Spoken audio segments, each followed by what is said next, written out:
Today's video, I will be talking about the Dana White Contender Series, and I will be proving to you why it is ruining the talent pool in the UFC, and it's just proving that the UFC don't care about the fans and don't care about the athletes. Now, 778 fighters have competed so far on the Dana White Contender Series. Out of them, 287 have got contracts. That means a third of all the fighters that have competed on Dana White Contender Series have UFC contracts or had UFC contracts. According to Google, there is 857 active fighters. 238 of them came from Dana White Contender Series.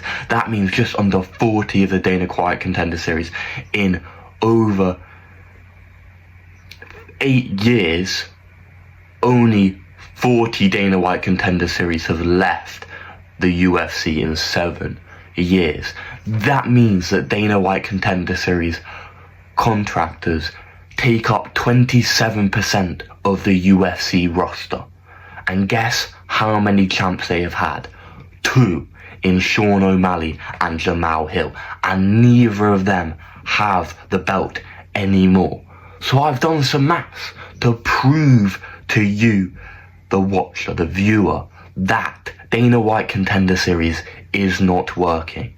Out of 238 active fighters in the UFC right now coming from Dana White Contender Series, there is not one champion out of all of them. This means over a quarter of the roster, all of them together, they don't even have one champ, whereas 3/4 of the rest of the roster, which all didn't come from Dana White Contender Series, all of the champs are in that portion of the roster. This just proves that Dana White Contender Series is not working, but I can prove it even more.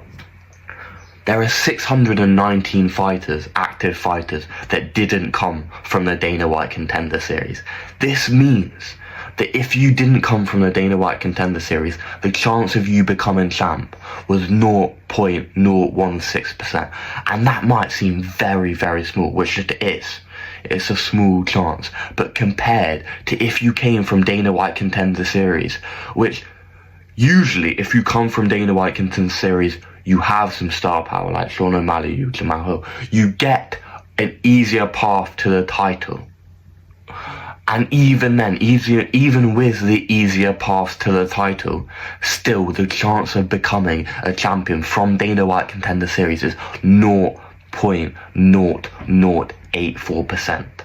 That is so much smaller than if you didn't come from Dana White Contender Series. It just proves that if they take up 25% of the roster and there is not one champ among them, that their talent pool is not good enough and that the talent that we are getting is not good enough. They are getting a cheap way to get new contenders in the divisions. Most of the Dana White Contender Series fighters that are in the UFC are not even ranked. They are not even ranked fighters. They are just used to fill up space on prelims, on fight nights, and early prelims and prelims on main cards. Even now, you have unranked contenders fighting on main cards of prelims. What is this? And it just keeps on getting worse. This just proves that the UST talent pool is not improving at the rate it should be.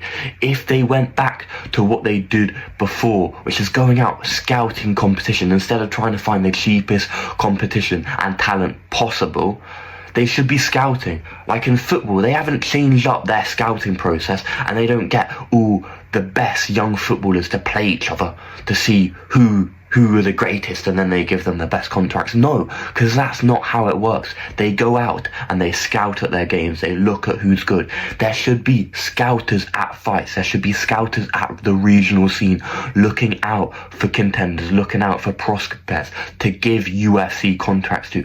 Why does Luke Riley not have a UFC contract? There are so many talented people outside of the UFC that don't have UFC contracts just because they have not come on Dana White Contender Series. They just offered Artem Vatakov a 15 and 15 contract in the UFC, and he turned it down to get a couple $100,000 to have a fight with Rico Van Hooven in the heavyweight division of Glory. This just shows that the UFC have no clue what they're doing anymore. They have turned into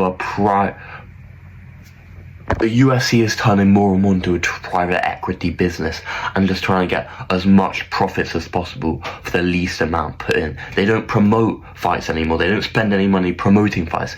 They make us the shittest cars they possibly can for the maximized profits that they can. Yes, the Dana White Contender Series is a fun idea, and yes, it gives us more fights as fans, and yes, you could have it, but that should not be your main way of getting prospects and contenders into the rankings, because it is proven that it does not work. Out of 287, there are 2 champions. It is just proven that it doesn't work, and those champs don't even have the belts anymore.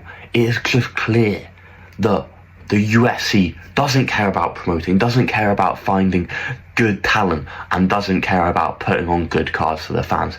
They charge us as fans a premium because of the brand UFC. You don't have to pay as much for a PFL or another company's card because you are not paying for the premium of the UFC brand. So why, as a customer, should we pay the premium for a product that is not premium? We are not getting the premium fights. We are not getting the fights that we deserve as fans. The fighters are not getting the fights they deserve, and we are just getting shit matchup after shit matchup just to try and sell pay-per-views. Their target, they want to have Alexander Volkanovski rematch Yair Rodriguez when he literally TKO'd him just over 2 years ago, and Yair is 3-3 in his last 6. Make that make sense. Make that make sense. This is not even boxing. Even in boxing, they wouldn't give him a title shot. It is outrageous. But this just proves that the Dana White Contender Series does not work in finding UFC talent, and it needs to stop. They need to go back to what they were doing before, properly scouting out talent, and that is the only way to do it. That is why every other sport does it how they used to. They have not changed how they scout out people. They do it the same as they've done for decades. The only thing that has changed is the introduction of social media, making it easier. If anything, it should be easier now for the UFC to find prospects and good talent, but they are not doing it because they don't care. But let me know what you think. Is a Dana White Contender Series good, or am I just waffling? In a bit.